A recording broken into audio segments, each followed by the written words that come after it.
The God Contest, the true story of Elijah, Jesus, and the greatest victory.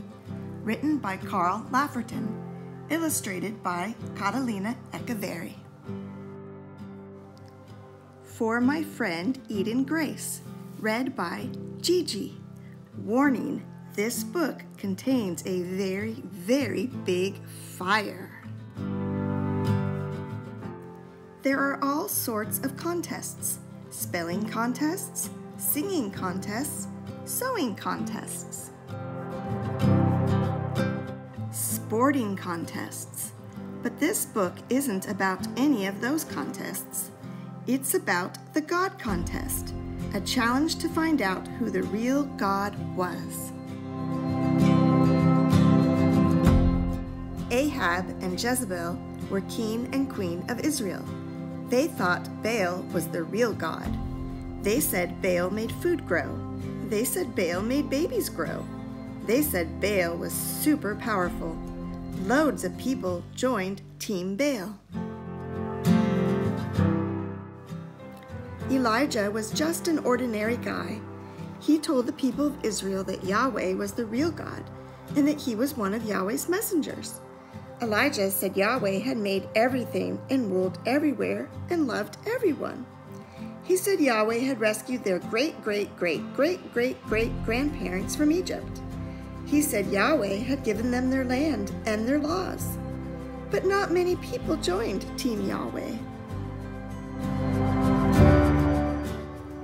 Most people didn't know which God to believe in.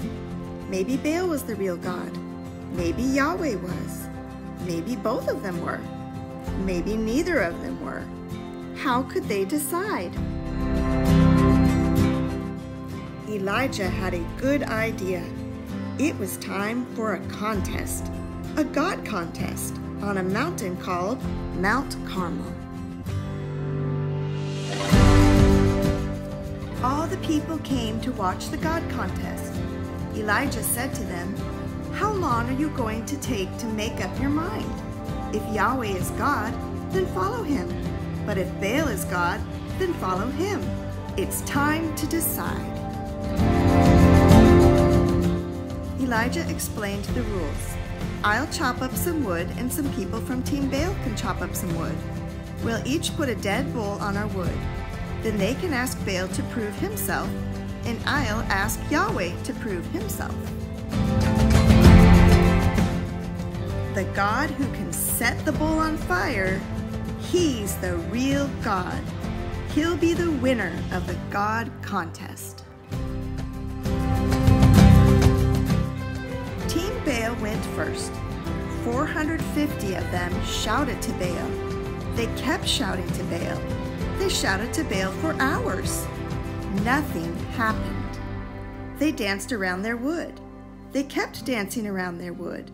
They danced around their wood for hours. Nothing happened. Elijah teased them.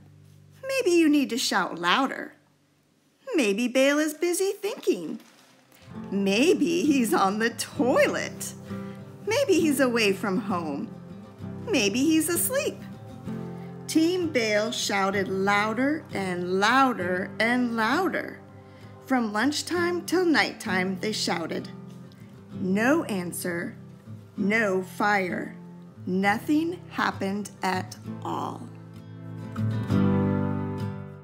Then it was Elijah's turn. He was the only one on Team Yahweh. He dug a trench around his wood. He poured water all over everything until the trench was full and everything was completely wet. There was no way it could be set on fire. Then Elijah spoke to Yahweh. Yahweh, please make it clear today that you are God. Please answer me, Yahweh, so that all these people will know that you are the only real God and that you want them to follow you and love you. And fire! The fire burned the bull. The fire burned the wood. the fire burned the water. The people knew who had won the God contest. Yahweh is God! Yahweh is God! But King Ahab and Queen Jezebel didn't like the result, so they decided to carry on following the made-up god Baal. And the people soon forgot the result too. They didn't remember that Yahweh is the real God, the only God, the God who made everything and rules everywhere and loves everyone, the God who sent the fire on the mountain. For hundreds of years, not many people joined Team Yahweh. It was time for another God contest. This time, Yahweh did something even more amazing. He didn't send fire. He came as a human. Jesus.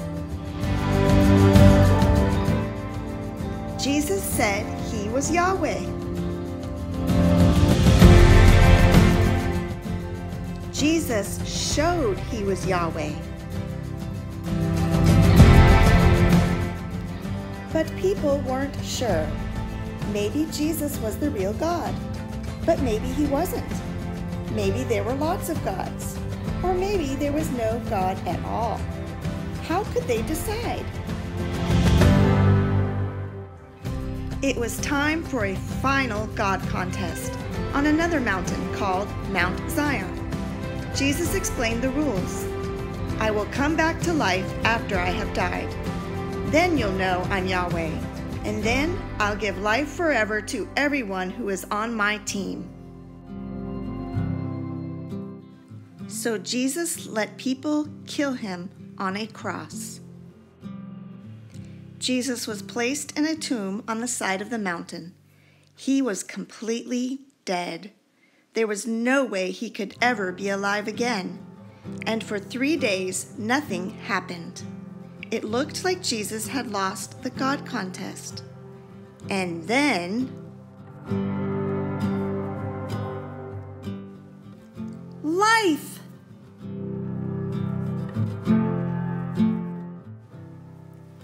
Jesus rose back to life. Jesus had a body that worked. Jesus could live forever. The God contest was over. Now lots of people knew that Jesus was the real God, the only God, the God who made everything and rules everywhere and loves everyone and could give them life forever. Now lots of people said, Jesus is Yahweh. Jesus is God. Now lots of people joined Team Jesus. But not everyone did. Some people didn't like the result. Some people still don't. Some people didn't remember the result. Some people still don't. But Jesus did win the God contest. Jesus did rise back to life from the dead. Jesus did prove that he's the real God, the only God, who wants everyone to follow him and love him and enjoy life forever with him. So everybody has to make their minds up. Will they join Team Jesus? What will you decide?